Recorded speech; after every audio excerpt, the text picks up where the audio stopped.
కొత్త పార్లమెంటు భవన ప్రారంభోత్సవం జరగనుంది. అందులో భాగంగా కాసేపటి క్రితం ప్రధాని మోడీ కొత్త పార్లమెంటు భవనానికి చేరుకున్నారు.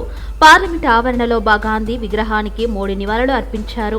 అనంతరం పూజా కార్యక్రమాల్లో మోడీ పాల్గొన్నారు. శాస్త్రోక్తంగా సాగుతున్న హోమంలో మోడీ పాల్గొన్నారు. అర్చకులు మోడీని ఈ సందర్భంగా ప్రత్యేకంగా ఆశీర్వదించారు. మోడీతో పాటు స్పీకర్ ఓం బిర్లా ఉన్నారు. ప్రధాని పర్యటన నేపథ్యంలో కొత్త పార్లమెంటు ఆవరణలో భారీగా సెక్యూరిటీ ఏర్పాట్లు చేశారు. మొత్తం 16 ఎకరాల్లో 1200 కోట్లతో పార్లమెంటు కొత్త భవనాన్ని నిర్మించారు. నెమలి థీమ్తో లోక్సభ, రాజ్యసభ తామర పువ్వు థీమ్ నిర్మించారు. సనాతన ధర్మం ఉట్టిపడేలా నూతన పార్లమెంటు భవన నిర్మాణ పనులు ప్రతిష్టాత్మకంగా చేపట్టారు. 64,500 చదరపు మీటర్ల విస్తీర్ణంలో పార్లమెంటు భవన నిర్మాణాన్ని చేపట్టారు. 150 ఏళ్ల వరకు స్ట్రాంగ్ గా ఉండేలా భవన నిర్మాణం చేపట్టారు. ఈ భవన నిర్మాణంలో మొత్తం 6,000 మంది కార్మికులు పాల్గొన్నారు. బంగారు రాజదండం సింఘోల్ను ప్రధాని మోదీ అందుకున్నారు. కొత్త పార్లమెంటు భవనం ప్రారంభోత్సవానికి ఒకరోజు ముందు ప్రధాని నరేంద్ర మోదీ ఢిల్లీలోని తన నివాసంలో మధురై పీఠాధిపతి అధీనంతో సమావేశమయ్యారు. ఈ సందర్భంగా మధురై అధీనం 293వ ప్రధాన పూజారి ప్రధాని మోదీకి సింఘోల్ను బహుకరించారు. భారత గొప్ప సాంప్రదాయానికి ప్రతీకగా నిలిచిన సింఘోల్ను నూతన పార్లమెంటు భవనంలో ప్రతిష్ఠించడం చాలా సంతోషంగా ఉందని ప్రధాని నరేంద్ర మోదీ తెలిపారు. రాజదండం స్వేచ్ఛకు చిహ్నం అని చెప్పారు. సింఘోల్ను సముచిత స్థానంలో ఉంచుతామన్నారు. ఈ సింఘోల్ను మనం కర్తవ్య మార్గంలో నడవాలని, ప్రజలకు జవాబుదారీగా ఉండాలని గుర్తు చేస్తూనే ఉంటుందని చెప్పారు. స్వాతంత్ర్యం వచ్చిన తర్వాత పవిత్ర సింఘోల్కు తగిన గౌరవం ఇచ్చి గౌరవప్రదమైన స్థానం కల్పించి ఉంటే బాగుండేదని ప్రధాని నరేంద్ర మోదీ అభిప్రాయపడ్డారు. ఇన్నాళ్లకు సింఘోల్కు సరైన గౌరవం దక్కిందన్నారు. కేంద్రంలో అధికారంలో ఉన్న బీజేపీ ప్రభుత్వం టార్గెట్ గా తెలంగాణ సీఎం కేసీఆర్, ఢిల్లీ, పంజాబ్ ముఖ్యమంత్రులు అరవింద్ కేజ్రీవాల్, భగవంత్ మాన్లు ఫైర్ అయ్యారు. కేంద్రం ఆగడాలు, అరాచకాలు మితిమీరిపోతున్నాయని విమర్శ బాణాలు ఎక్కుపెట్టారు. బీజేపీని ఓడించేందుకు అందరూ కలిసి రావాలని కోరారు. కేంద్రం ఇష్టం వచ్చినట్లు వ్యవహరిస్తుందని సీఎం కేసీఆర్ చెప్పారు. ఢిల్లీ మున్సిపాలిటీ ఎన్నికల్లో ప్రజలు 3 సార్లు అద్భుతమైన మెజార్టీతో ఆప్కి పట్టం కట్టి బీజేపీని తిరస్కరించారని ఆరోపించారు. కానీ హస్తీనా మేయర్ పీఠాన్ని బీజేపీ లాక్కునే ప్రయత్నం చేస్తుందన్నారు. ఢిల్లీలో కేంద్రం తీరుతో ఎమర్జెన్సీ రోజులు గుర్తుకు వస్తున్నాయని కేసీఆర్ చెప్పారు. ప్రజాస్వామ్య పరిరక్షణ కోసం దేశమంతా తిరుగుతున్నట్లు ఢిల్లీ సీఎం అరవింద్ కేజ్రీవాల్ చెప్పారు. న్యాయం కోసం తాము 8 ఏళ్లుగా పోరాటం చేస్తున్నామన్నారు. ఆర్డినెన్స్ ద్వారా సుప్రీంకోర్టు తీర్పును అవమానించారని, న్యాయం కోసం ఇంకా ఎక్కడికి వెళ్లాలని కేజ్రీవాల్ ప్రశ్నించారు. కేంద్రం నిర్ణయం ప్రజాస్వామ్యానికి విఘాతం కలిగించేలా ఉందని పంజాబ్ సీఎం భగవంత్ మాన్ ఆరోపించారు.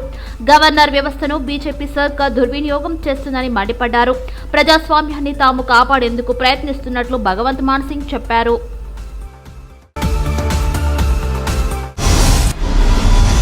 హైదరాబాద్ కోకాపేటలో పద్మశాలి ఆత్మగౌరవ భవన శంకుస్థాపన కార్యక్రమం జరిగింది. మంత్రులు గంగుల కమలాకర్, శ్రీనివాస్ గౌడ్లతో కలిసి శంకుస్థాపన చేశారు. ముఖ్యమంత్రి కేసీఆర్ కోకాపేటలో చాలా ఖరీదైన 2.5 ఎకరాల భూమిని పద్మశాలి ఆత్మగౌరవ భవన నిర్మాణానికి కేటాయించడం చాలా గొప్ప నిర్ణయమని మంత్రులు అన్నారు. 150 కోట్లు విలువ చేసే ఈ భూమిని కేటాయించడం చాలా సంతోషమని తెలిపారు. పద్మశాలి సామాజిక వర్గానికి అన్ని విధాలుగా కేసీఆర్ ప్రభుత్వం తోడుగా ఉందని, 5,800 కోట్ల రూపాయలను ఇప్పటి వరకు నేతన్నల కోసం ఖర్చు పెట్టిందన్నారు. నేతన్నకు ఆసరా పెన్షన్, పవర్ లూమ్ కి కరెంట్ సబ్సిడీ, హ్యూన్లూమ్ కు రసాయనాలపై సబ్సిడీ ఇలా నేతన్నకు అనేక అంశాలలో బీఆర్ఎస్ ప్రభుత్వం తోడుగా ఉందని మంత్రి హరీష్ రావు వెల్లడించారు.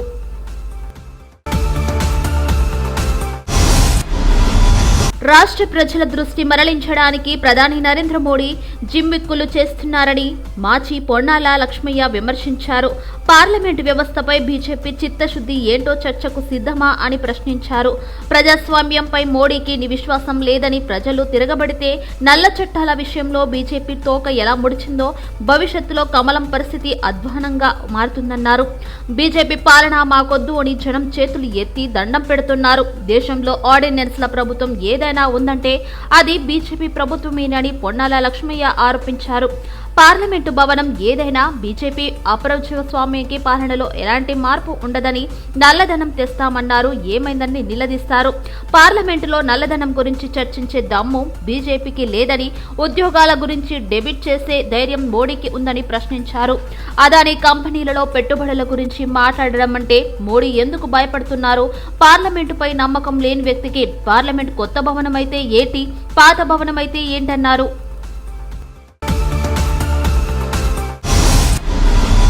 నూట 11 జీవో రద్దుతో హైదరాబాద్ కు ముప్పు వాటిల్లిందన్నారు కిషన్ రెడ్డి. మాట తప్పితే తల నరుక్కుంటానన్న కేసీఆర్ కొన్ని వేల సార్లు తల నరుక్కోవాల్సి వచ్చిందన్నారు. పార్టీ ఆఫీసులకు కేసీఆర్ స్థలం ఇస్తారు కానీ పేదలకు ఇవ్వడం లేదన్నారు. పార్టీ ఆఫీసుల పేరుతో కాంగ్రెస్ పార్టీకి 10 ఎకరాల భూమి కేటాయించారు కానీ దళితులకు 3 ఎకరాలు ఇవ్వడం లేదన్నారు. రైతుల సమస్యలను కేసీఆర్ పట్టించుకోవడం లేదని మండిపడ్డారు. పిల్లలు పుట్టిన కళ్యాణ లక్ష్మి డబ్బులు ఇంతవరకు అందడం లేదన్నారు. పాత అప్పుల వడ్డీలకు సంవత్సరానికి 20,000 కోట్లు చెల్లించాల్సి వస్తుందన్నారు. రాష్ట్ర ప్రభుత్వ లెక్కల ప్రకారం 3.50 లక్షల కోట్ల అప్పు ఉందని, బడ్జెట్ ఏతర అప్పులు కలుపుకుంటే 6 లక్షల కోట్ల అప్పు ఉందని తెలిపారు. అయినా కేసీఆర్ అప్పుల దాహం తీరడం లేదన్నారు. నీతి ఆయోగ్ కు దూరంగా ఉన్న సీఎంలపై కేంద్ర మంత్రి కిషన్ రెడ్డి ఆగ్రహం వ్యక్తం చేశారు. నీతి ఆయోగ్ కంటే కేసీఆర్ కు ముఖ్యమైన పనేముందని ప్రశ్నించారు.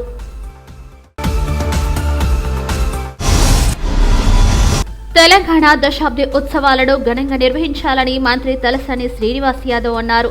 హైదరాబాద్ జిల్లాలో దశాబ్ది ఉత్సవాల నిర్వహణ ఏర్పాట్లపై రాష్ట్ర సచివాలయంలో మంత్రి తలసాని సమీక్ష నిర్వహించారు. జూన్ 2 నుండి 22వ తేదీ వరకు ఉత్సవాలు జరుగుతాయని మంత్రి తలసాని తెలిపారు. తెలంగాణ రాష్ట్రం ఏర్పడిన తర్వాత జరిగిన అభివృద్ధిని ప్రజలకు తెలియచేయాలనేది ప్రభుత్వ ఆలోచనని ఆయన అన్నారు. ప్రభుత్వ శాఖల వారీగా కార్యక్రమాలపై నివేదికలను రూపొందించుకోవాలని చెప్పారు. ఈ కార్యక్రమంలో వివిధ శాఖల అధికారులు, నగరానికి చెందిన మేయర్, ఎమ్మెల్సీ, ఎమ్మెల్యేలు, ఇతర ప్రజాప్రతినిధులు పాల్గొన్నారు. నియోజకవర్గాల వారీగా కార్యక్రమాలను సమన్వయం చేసేందుకు ప్రత్యేకంగా నోడల్ అధికారులను నియమించాలని మంత్రి ఆదేశించారు. జిల్లా కలెక్టర్, జీహెచ్ఎంసీ కమిషనర్లు ఈ విషయంపై ప్రత్యేకంగా సమావేశమై ఉత్సవాలు నిర్వహించే ఆయా శాఖల అధికారులతో సమన్వయం చేసుకుంటూ నియోజకవర్గాల వారీగా కార్యక్రమాన్ని రూపొందించాలని మంత్రి తలసాని అధికారులకు సూచించారు. జూన్ 2న సీఎం కేసీఆర్ గన్పార్ వద్ద గల అమర వీరుల స్తూపం వద్ద నివాళులు అర్పించిన అనంతరం సచివాలయంలో పథకాన్ని ఆవిష్కరించి వేడుకలను ప్రారంభిస్తారని వివరించారు.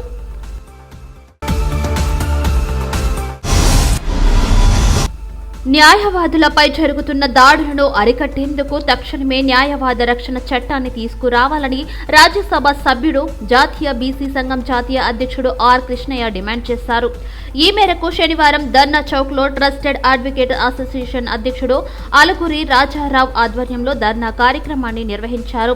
ఈ ధర్నాకు హాజరైన ఆర్ కృష్ణయ్య మాట్లాడుతూ న్యాయవాద రక్షణ చట్టాన్ని తీసుకువచ్చేందుకు వెంటనే కేంద్ర, రాష్ట్ర ప్రభుత్వాలు అసెంబ్లీ, పార్లమెంట్లో బిల్లు ప్రవేశపెట్టాలని ఆయన విజ్ఞప్తి చేశారు.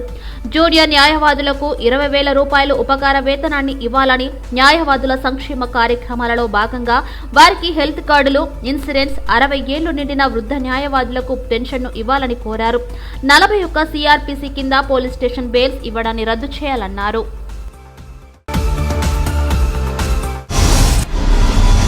తెలంగాణ రాష్ట్ర అవతరణ దినోత్సవం పురస్కరించుకుని మేడ్చల్ జిల్లా కలెక్టరేట్ కార్యాలయంలో ఏర్పాటు చేసిన దశాబ్ది ఉత్సవాల సమావేశం రసాబసగా మారింది. మంత్రి మల్లారెడ్డి అధ్యక్షతన ఏర్పాటు చేసిన ఈ కార్యక్రమంలో బీజేపీ నాయకులు గొడవకు దిగారు. ఈ సమావేశంలో మంత్రి మల్లారెడ్డి మాట్లాడుతుండగా ఆయన ప్రసంగాన్ని అడ్డుకున్నారు. గ్రామాల్లో నిధులు లేక అభివృద్ధి జరగడం లేదని, వేడుకల పేర్లతో డబ్బులను ఖర్చు పెడుతున్నారంటూ బీజేపీ నాయకులు నిలదీశారు. దశాబ్ది ఉత్సవాల పేరిట ప్రజలను మభ్యపెట్టే ప్రయత్నం చేస్తున్నారని ఆరోపించారు. బీజేపీ నాయకులు ఆందోళన చేయడంతో పోలీసులు వారిని బయటకు పంపించారు. దీంతో వారు కలెక్టరేట్ ఎదుట నిరసన వ్యక్తం చేశారు. టీఎస్పీఎస్సీపై సిట్టింగ్ జడ్జితో విచారణ చేపట్టాలని బండి సంజయ్ డిమాండ్ చేశారు. కాంగ్రెస్, బీఆర్ఎస్ కలిసి ప్రజల దృష్టిని మళ్లించేందుకు తప్పుడు ప్రచారం చేస్తున్నారని ఆరోపించారు. 5 నెలల్లో బీజేపీ అధికారంలోకి వస్తుందని ధీమా వ్యక్తం చేశారు. ఖమ్మంలో ఈ రోజు నిరుద్యోగ నిరసన మార్చ్ ని బీజేపీ చేపట్టింది. బండి సంజయ్ బీఆర్ఎస్ ప్రభుత్వంపై విమర్శలు ఎక్కుపెట్టారు. టీఎస్పీఎస్సీని మార్చకుండా మళ్లీ పరీక్షలు జరిగితే సహించేది లేదని బండి నరేంద్ర మోదీ శిష్యుడు, అమిత్ షా అనుచరుడు అంటూ కామెంట్ చేశాడు. ప్రజల కోసం నెలకు ఒకసారి జైలుకు వెళ్లేందుకు సిద్ధమని, ఖమ్మంలో కాషాయ జెండా ఎగరవేస్తామని అన్నారు. ప్రభుత్వం సర్పంచ్ల ఉసురు పోసుకుంటుందని, 5 నెలల్లో ఎన్నికలు రాబోతున్నాయి. ఈ ప్రభుత్వాన్ని పాతిపెట్టాలని ప్రజలను కోరారు. బీజేపీని తగ్గించేందుకు కాంగ్రెస్, బీఆర్ఎస్లకు అనుకూలంగా పత్రికలు వార్తలు రాస్తున్నాయని, ఎవరు ఏం రాసినా, ఎన్ని ఇబ్బందులు పెట్టినా బీజేపీ అధికారంలోకి వస్తుందని అన్నారు. బీజేపీ అబద్ధాలకు, దోపిడీకి 9 సంవత్సరాలు నిండిందా? ఏఐసీసీ జాతీయ అధికార ప్రతినిధి కన్నయ్య కుమార్ అన్నారు. 9 సంవత్సరాల్లో 9 సవాళ్లు అనే పుస్తకాన్ని ఏఐసీసీ తరపున ప్రచురించిన నౌ సాల్ అన్ నౌ సవాల్ అనే పుస్తకాన్ని కాంగ్రెస్ నాయకులు విడుదల చేశారు. మోదీ మాట్లాడిన మాటల్లో నుంచే ఈ 9 సవాళ్లను ప్రశ్నిస్తున్నామని కాంగ్రెస్ నేతలు తెలిపారు. కేంద్ర ప్రభుత్వాన్ని బీజేపీ ప్రభుత్వం అనడం కంటే మోదీ ప్రభుత్వం అనడమే కరెక్ట్ అన్నారు. 100 రోజుల్లో నల్లధనం బయటికి తీస్తామన్నారు. సంవత్సరానికి 2 కోట్ల ఉద్యోగాలు ఇస్తామని మరిచారని విమర్శించారు. అధికారంలోకి వస్తే 100 స్టార్ట్ సిటీలు నిర్మిస్తామని, మహిళల భద్రత ఉంటుందని హామీలు ఎగ్గొట్టారన్నారు. 9 ఏళ్లలో మోదీ ప్రభుత్వం ఏం చేసింది అని ప్రశ్నించారు. తాము వేసే 9 ప్రశ్నలు కేవలం తమ తరపున కాదని, ఇది దేశ ప్రజల తరపున అడుగుతున్నామన్నారు. సికింద్రాబాద్ స్వప్నలోక్ కాంప్లెక్స్ లో అగ్ని కీలకులు ఆహుతి అయిన క్యూనెట్ బాధితులందరికీ నష్టపరిహారాన్ని రాష్ట్ర ప్రభుత్వం చెల్లించాలని Aam Aadmi party core committee సభ్యులు దిద్ది రాంబాబు డిమాండ్ చేశారు. హైదరాబాద్ ఇందిరా పార్క్ వద్ద క్యూనెట్ బాధితుల జాయింట్ యాక్షన్ కమిటీ ఆధ్వర్యంలో ధర్నాను నిర్వహించారు. ఈ సందర్భంగా ఆమ్ ఆద్మీ కోర్ కమిటీ సభ్యులు దిద్ది రాంబాబు మాట్లాడుతూ, స్వప్నలో కాంప్లెక్స్ లో జరిగిన ప్రమాదంలో అగ్ని కీలకులకు ఆహుతైన 6 కుటుంబాలను ప్రభుత్వం నష్టపరిహారాన్ని, ఒకరికి ఉద్యోగం కల్పించి ఆదుకోవాలని కోరారు. కానీ కంపెనీ యాజమాన్యం కుటుంబాలను కలవకుండా ప్రభుత్వం పెట్టుబడిదారులకే మొగ్గు చూపిస్తుందని మండిపడ్డారు. బాధిత కుటుంబాలకు ఎలాంటి న్యాయం జరగడం లేదని ఆవేదన వ్యక్తం చేశారు. బాధిత కుటుంబాలను తక్షణమే ప్రభుత్వం చర్యలు తీసుకోవాలని డిమాండ్ చేశారు. ఢిల్లీ లిక్కర్ స్కామ్ కేసులో సీబీఐ దాఖలు చేసిన 2వ ఛార్జ్ షీట్ ను ప్రత్యేక కోర్టు పరిగణలోకి తీసుకుంది. సీబీఐ తాజా ఛార్జ్ షీట్ లో బీఆర్ఎస్ ఎమ్మెల్సీ కవిత పేరు ఎక్కడా చేర్చలేదు. కవితను ప్రశ్నించినప్పటికీ ఇప్పటి వరకు సీబీఐ ప్రశ్నించిన జాబితాలో కూడా ఆమె పేరు లేదు. ఏప్రిల్లో 25న సీబీఐ అనుబంధ ఛార్జ్ షీట్ ను దాఖలు చేసింది. సుమారు 5700 పేజీలతో 2వ ఛార్జ్ షీట్ ను సీబీఐ దాఖలు చేసింది. మొదటి ఛార్జ్ షీట్ ను నవంబర్ 25న దాఖలు చేసింది. ఆ తర్వాత డిసెంబర్ 11న కవితను హైదరాబాద్ లో సీబీఐ అధికారులు ప్రశ్నించారు. ఇప్పటి వరకు ప్రశ్నించిన 89 మంది వివరాలను ఛార్జ్ షీట్ లో ప్రస్తావించింది. మే 4వ తేదీన 4వ అనుబంధ అభియోగ పత్రాన్ని ఈడీ దాఖలు చేసింది. 270 ప్రధాన పత్రాలు, సుమారు 2000 అనుబంధ పేజీలతో 4వ అదనపు ఛార్జ్ షీటు దాఖలు చేసింది ఈడీ. మే 30వ తేదీన ఈడీ ఛార్జ్ షీట్ ను పరిగణలోకి తీసుకురావడంపై ప్రత్యేక కోర్టు ఉత్తర్వులు వెలువరించనుంది. 2 ఛార్జ్ షీట్లలోనూ ప్రధానంగా సీబీఐ, ఈడీ మనీష్ సిసోడియాపై అభియోగాలు నమోదు చేశాయి. ఈడీ తాజాగా ఛార్జ్ షీట్లోనూ కవితపై రొటీన్ అభియోగాలనే మోపినట్లు విశ్వసనీయ వర్గాల ద్వారా తెలుస్తుంది. ఢిల్లీ లిక్కర్ కేసు దర్యాప్తులో భాగంగా గతంలో సీబీఐ, ఈడీ అధికారులు కవితను ప్రశ్నించారు.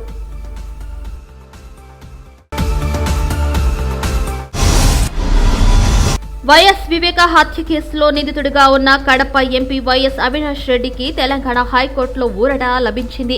అవినాష్ రెడ్డి ముందస్తు బెయిల్ పిటిషన్పై వాదనలు విన్న హైకోర్టు అవినాష్ రెడ్డిపై బుధవారం వరకు ఎలాంటి చర్యలు తీసుకోవద్దని సీబీఐకి ఆదేశాలు జారీ చేసింది.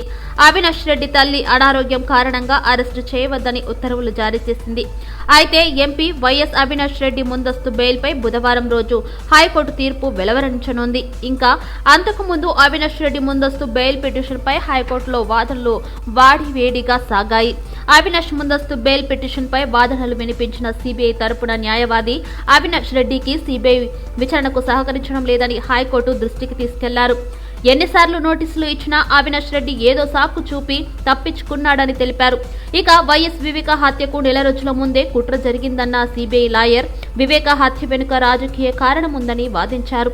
అయితే లోక్సభ అభ్యర్థిగా వైఎస్ అవినాష్ రెడ్డిని అనధికారికంగా ముందే ప్రకటించారని స్టేట్మెంట్ చెబుతోంది కదా అని సిబిఐ లాయర్ను ప్రశ్నించింది హైకోర్టు.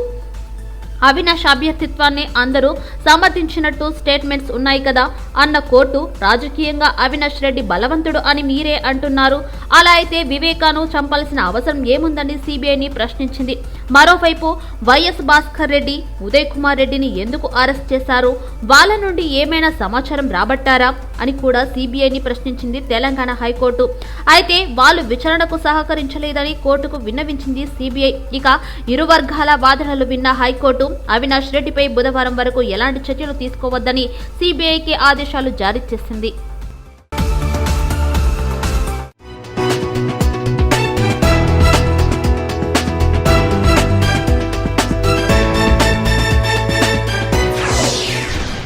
नए सांसद भवन का उद्घाटन होने वाला है और उसी के तहत कुछ देर पहले प्रधानमंत्री मोदी नए सांसद भवन पहुंचे।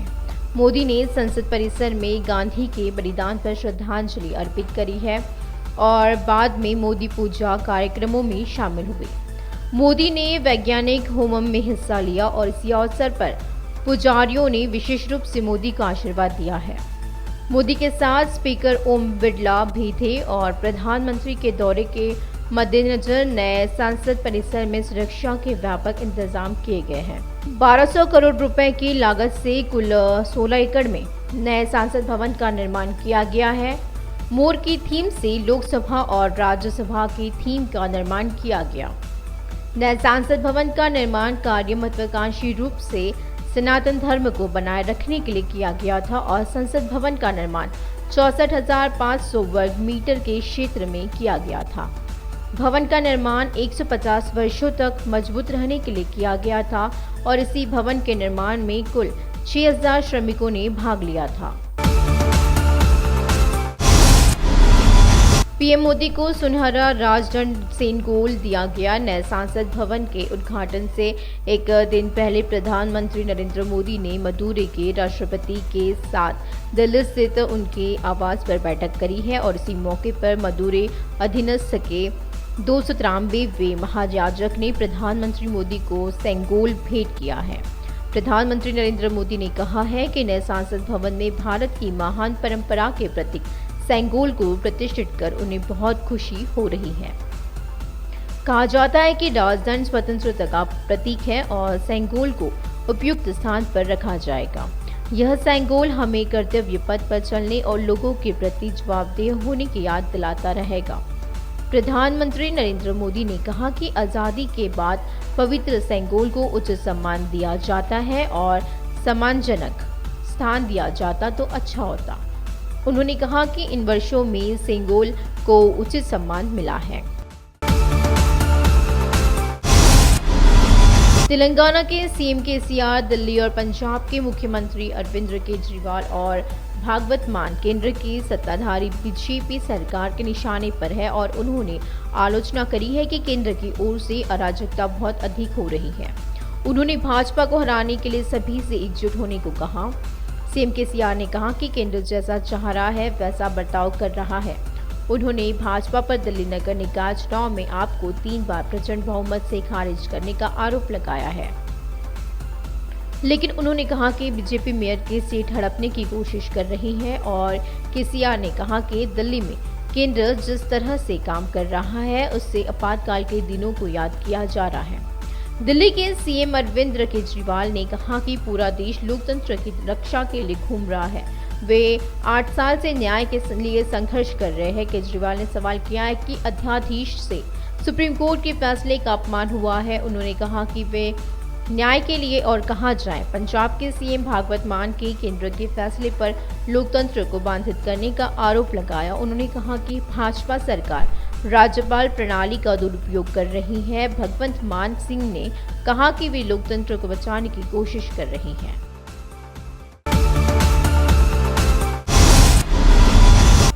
हैदराबाद के कोकापेट में पद्मशाली आत्मगौरव भवन का शिलान्यास समारोह आयोजित किया गया और मंत्री गंगूला कमलाकर और श्रीनिवास गौड़ ने आधारशिला रखी है।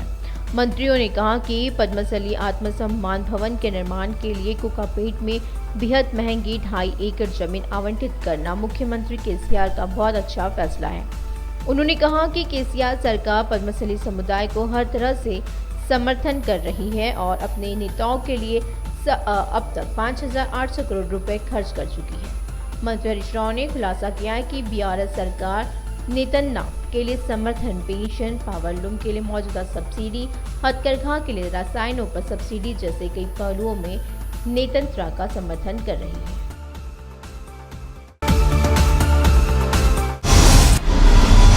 पूर्व पोन्नाला लक्ष्मिया ने आलोचना करी है कि प्रधानमंत्री नरेंद्र मोदी राज्य के लोगों का ध्यान हटाने के लिए नौटंकी कर रहे हैं। उन्होंने पूछा कि क्या बीजेपी सांसद प्रणाली की गंभीरता पर चर्चा के लिए तैयार है। उन्होंने कहा कि अगर लोगों ने यह पलट दिया कि मोदी को लोकतंत्र में विश्वास नहीं है तो भविष्य में बीजेपी की स्थिति और खराब हो जाएगी। जैसे कि भाजपा ने काले कानूनों में के मामले में अपनी हठधर्मिता जारी करी। लोग हाथ उठाकर कह रहे हैं कि भाजपा को शासन नहीं करना चाहिए। पोन्नाला लक्ष्मिया ने आरोप लगाया कि देश में अगर अध्यादेशों की सरकार है तो वह भाजपा की सरकार है। उन्होंने विरोध किया कि संसद भवन में भाजपा के अलोकतांत्रिक शासन में कोई बदलाव नहीं होगा और काला धन लाया जाएगा। उन्होंने सवाल किया कि बीजेपी में काले धन पर संसद में चर्चा करने की हिम्मत नहीं है, मोदी में नौकरियों पर बहस करने की हिम्मत नहीं है। उन्होंने कहा कि अडानी की कंपनियों में निवेश की बात करने से क्यों डरते हैं मोदी। जिस व्यक्ति को संसद में विश्वास नहीं है उसके लिए संसद नई इमारत है तो क्या, पुरानी इमारत है तो क्या। किशन रेड्डी ने कहा है कि हैदराबाद को 111 जियो रद्द करने की धमकी दी गई है। केसीआर ने कहा कि अगर वो अपनी बात पर कायम नहीं है तो वो अपना सिर काट लेंगे। उन्होंने कहा कि केसीआर पार्टी दफ्तरों को जगह देंगे लेकिन गरीबों को नहीं। उन्होंने कहा कि कांग्रेस पार्टी को पार्टी कार्यालयों के नाम पर 10 एकड़ जमीन आवंटित की गई है लेकिन दलितों को 3 एकड़ जमीन नहीं दी जा रही है। उन्होंने कहा कि केसीआर किसानों की समस्याओं पर ध्यान नहीं दे रहे हैं। किशन रेड्डी ने कहा कि संतान होने के बावजूद कल्याण लक्ष्मी को अब तक पैसा नहीं मिल रहा है। उन्होंने कहा कि उन्हें पुराने कर्ज पर ब्याज के लिए सालाना 20,000 करोड़ रुपए चुकाने हैं। उन्होंने कहा कि राज्य सरकार के हिसाब से 3.5 लाख करोड़ का कर्ज है। गैर बजटीय कर्ज को मिला दे तो 6 लाख करोड़ का कर्ज है। हालांकि केसीआर की कर्ज की प्यास नहीं बुझी है। केंद्रीय मंत्री किशन रेड्डी ने नीति आयोग से दूर रहने वाले मुख्यमंत्रियों पर गुस्सा जताया। उन्होंने सवाल किया कि क्या केसीआर का काम नीति आयोग से ज्यादा महत्वपूर्ण है। मंत्री तलसानी श्रीनिवास यादव ने कहा है कि तेलंगाना दशहरा समारोह भव्य रूप से मनाया जाना चाहिए और मंत्री तलसानी ने हैदराबाद जिले में शताब्दी उत्सव आयोजित करने की व्यवस्था पर राज्य सचिवालय में समीक्षा करी है। मंत्री तलसानी ने बताया कि महोत्सव 2 से 22 जून तक चलेगा। उन्होंने कहा कि सरकार का विचार लोगों को तेलंगाना राज्य के गठन के बाद हुए विकास के बारे में बताना है। कार्यक्रम में शहर के विभिन्न विभागों के पदाधिकारी, मेयर, एमएलसी, विधायक व अन्य जनप्रतिनिधियों ने भाग लिया। मंत्री ने निर्वाचित क्षेत्र द्वारा कार्यक्रमों के समन्वय के लिए विशेष नोडल अधिकारी नियुक्त करने के निर्देश दिए हैं। मंत्री तलसानी ने अधिकारियों को सलाह दी है कि जिला कलेक्टर और जीएचएमसी आयुक्त इस मामले पर एक विशेष बैठक करें और संबंधित विभागों के अधिकारियों के साथ समन्वय करें जो उससे आयोजित करते हैं और निर्वाचन क्षेत्रों के लिए कार्यक्रमवार तैयार करते हैं। उन्होंने बताया कि 2 जून को सीएम केसीआर गनपार स्थित शहीदों पर श्रद्धांजलि अर्पित करने के बाद सचिवालय में ध्वजारोपण कर समारोह की शुरुआत करेंगे। राज्यसभा सदस्य और नेशनल बीसी एसोसिएशन के राष्ट्रीय अध्यक्ष आर कृष्णैया ने मांग करी है कि वकीलों पर हो रहे हैं हमलों को रोकने के लिए वकील संरक्षण कानून जल्द से जल्द लाया जाए और इसी को लेकर शनिवार को ट्रस्टेड एडवोकेट एसोसिएशन के अध्यक्ष अलीगुरु राजा राव के नेतृत्व में धरना चौक में धरना कार्यक्रम का आयोजन किया गया है। और इसी धरने में शामिल और आर कृष्णैया ने कहा कि उन्होंने केंद्र और राज्य सरकारों से कानूनी रक्षा कानून लाने के लिए तत्काल विधानसभा और संसद में एक विधेयक पेश करने की अपील करी। कनिष्ठ अधिवक्ताओं के लिए ₹20,000 वजीफे के रूप में, वकीलों के लिए कल्याण कार्यक्रमों, स्वास्थ्य कार्ड, बीमा और पुराने वकीलों के लिए पेंशन के रूप में जिन्होंने 60 वर्ष पूरे कर लिए हैं। 41 CRPC के तहत थानों की जमानत खत्म की जाए। तेलंगाना राज्य के विलय दिवस के उपलक्ष्य में मेडचल जिला कलेक्टर कार्यालय में आयोजित दशमी उत्सव सभा हंगामे में बदल गई। मंत्री मल्लारेड्डी की अध्यक्षता में आयोजित इस कार्यक्रम में भाजपा नेता आपस में भिड़ गए। जब मंत्री मल्लारेड्डी इस बैठक में बोल रहे थे तब उनका भाषण बाधित हो गया। भाजपा नेताओं ने विरोध जताते हुए कहा है कि गांव में न तो फंडिंग है और न ही विकास और जश्न के नाम पर पैसा खर्च किया जा रहा है। आरोप है कि वे दशक उत्सव के नाम पर लोगों को गुमराह करने की कोशिश कर रहे हैं। भाजपा नेताओं के विरोध किया और पुलिस ने उन्हें बाहर भेज दिया। उन्होंने कलेक्ट्रेट के सामने धरना दिया है। बंडी संजय ने डीएसपी के खिलाफ सिटिंग जज से जांच कराने की मांग करी। उन्होंने कांग्रेस और बीआरएस पर जनता का ध्यान भटकाने के लिए झूठा प्रचार करने का आरोप लगाया। उन्होंने विश्वास जताया कि भाजपा 5 महीनों से सत्ता में आएगी। भाजपा ने आज खम्मम में बेरोजगारी विरोध मार्च निकाला है और बंडी संजय ने बीआरएस सरकार की आलोचना करी, जिन्होंने कहा है कि वह जनता की खातिर महीने में एक बार जेल जाने को तैयार है और खम्मम में भगवा झंडा फहराएंगे। सरकार सरपंचों की बदुआ ले रही है और 5 महीने में चुनाव आ रहे हैं। उन्होंने कहा कि बीजेपी को कम करने के लिए अखबार कांग्रेस और बीआरएस के पक्ष में खबरें लिख रहे हैं और बीजेपी सत्ता में आएगी, चाहे कोई कुछ भी लिखे या उन्हें कितनी भी मुश्किल का सामना करना पड़े। एआईसीसी के राष्ट्रीय प्रवक्ता कन्हैया कुमार ने कहा है कि भाजपा के झूठ और शोषण के 9 साल हो गए हैं और कांग्रेस नेताओं ने एआईसीसी की ओर से प्रकाशित 9 साल 9 सवाल शीर्षक वाली किताब का विमोचन किया। उन्होंने ये कहा कि भाजपा सरकार के बजाय केंद्र सरकार को मोदी सरकार कहना सही है। उन्होंने कहा कि वे 100 दिनों में काला धन बाहर लाएंगे। उन्होंने आलोचना करी कि जिन्होंने प्रतिवर्ष 2 करोड़ नौकरियां देने का वादा किया था, सत्ता में आने पर उन्होंने 100 स्मार्ट सिटी बनाने और महिला सुरक्षा का वादा किया था, वो अभी तक नहीं हो पाया है। उन्होंने कहा कि मोदी सरकार ने 9 साल में क्या किया। उन्होंने कहा कि वे जो 9 सवाल पूछ रहे हैं वो सिर्फ अपनी तरफ से नहीं बल्कि देश की जनता की तरफ से पूछ रहे हैं। आम आदमी पार्टी की कोर कमेटी के सदस्य द्विवेदी रामबाबू ने मांग करी है कि राज्य सरकार सिकंदराबाद के स्वप्न लोक परिसर में क्वीनेट आग के सभी पीड़ितों को मुआवजा दे। हैदराबाद इंदिरा पार्क में क्वीनेट विक्टिम्स जॉइंट एक्शन कमेटी के तत्वाधान में एक धरना आयोजित किया गया। इसी मौके पर आम आदमी कोर कमेटी के सदस्य द्विवेदी रामबाबू से कहा है कि स्वप्न लोक परिसर में हुए हादसे में सरकार को आग की चपेट में आए 6 परिवार को मुआवजा देना चाहिए और उनमें से 1 को नौकरी देनी चाहिए। लेकिन कंपनी के प्रबंधन के परिवारों से मिलने के बजाय सरकार निवेशकों का पक्ष लेती है। उन्होंने चिंता जताई है कि पीड़ित परिवार को कोई न्याय नहीं मिल रहा है। जिम्मेदार परिवारों के सरकार से तत्काल कार्रवाई की मांग करी है। दिल्ली शराब घोटाला मामले में सीबीआई द्वारा दायर दूसरी चार्जशीट पर एक विशेष अदालत ने विचार किया है। बीआरएस एमएलसी कविता का नाम सीबीआई की नवीनतम चार्जशीट में कहीं भी शामिल नहीं है। हालांकि कविता से पूछताछ की गई है, लेकिन अभी तक सीबीआई की पूछताछ सूची में उसका नाम नहीं है। सीबीआई ने 25 अप्रैल को सप्लीमेंट्री चार्जशीट दाखिल करी और सीबीआई ने दूसरी चार्जशीट करीब 5700 पन्नों की दाखिल करी है। पहली चार्जशीट 25 नवंबर को दाखिल की गई थी। उसके बाद 11 दिसंबर को हैदराबाद में सीबीआई अधिकारियों ने कविता से पूछताछ करी है। चार्जशीट में अब तक 89 लोगों से पूछताछ की जा चुकी है। ईडी ने 4 मई चौथा पूरक आरोप पत्र दायर किया है।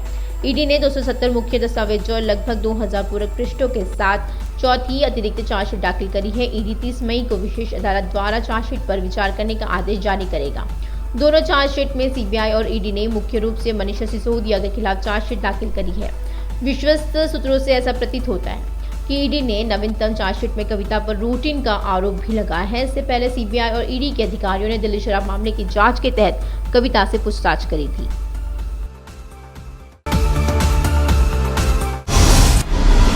वायएस विवेका हत्याकांड में आरोपी कडपा सांसद वायएस अविनाश रेड्डी को तेलंगाना हाईकोर्ट में राहत मिली है। अविनाश रेड्डी की अग्रिम जमानत याचिका पर हाईकोर्ट ने दलीलें सुनी। अविनाश रेड्डी की मां ने बीमारी के चलते उन्हें गिरफ्तार नहीं करने के आदेश जारी करे हैं। बहरहाल सांसद वायएस अविनाश रेड्डी की अग्रिम जमानत पर हाईकोर्ट बुधवार को फैसला सुनाएंगे और इससे पहले अविनाश रेड्डी की अग्रिम जमानत याचिका पर हाईकोर्ट में दलीलें बेकार गई है। अविनाश रेड्डी की अग्रिम जमानत याचिका के हाईकोर्ट का ध्यान इस ओर गया कि अविनाश रेड्डी सीबीआई जांच में सहयोग नहीं कर रही थी और उन्होंने कहा कि अविनाश रेड्डी कोई बहाना बनाकर फरार हो गए। अब सीबीआई के वकील ने कहा कि महीनों पहले साजिश रची गई थी। तर्क दिया कि विवेका की हत्या के पीछे एक राजनीतिक कारण था।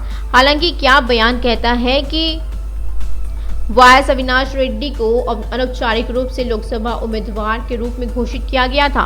हाईकोर्ट ने सीबीआई के वकील से पूछा, क्या बयान है कि हर कोई अविनाश की उम्मीदवारी का समर्थन करता है। कोर्ट ने कहा है कि आप कहते हैं कि अविनाश रेड्डी राजनीतिक रूप से मजबूत है। अगर ऐसा है तो विवेका को मारने की क्या जरूरत थी। दूसरी तरफ वाईएस भास्कर रेड्डी और उदय कुमार रेड्डी को क्यों गिरफ्तार किया गया। तेलंगाना हाईकोर्ट ने भी सीबीआई से पूछताछ करी और हालांकि सीबीआई ने कोर्ट से गुहार लगाई है कि उन्होंने जांच में सहयोग नहीं किया। हाईकोर्ट ने दोनों पक्षों की दलीलें सुनने के बाद सीबीआई को कोई कार्रवाई नहीं करने का आदेश जारी किया है।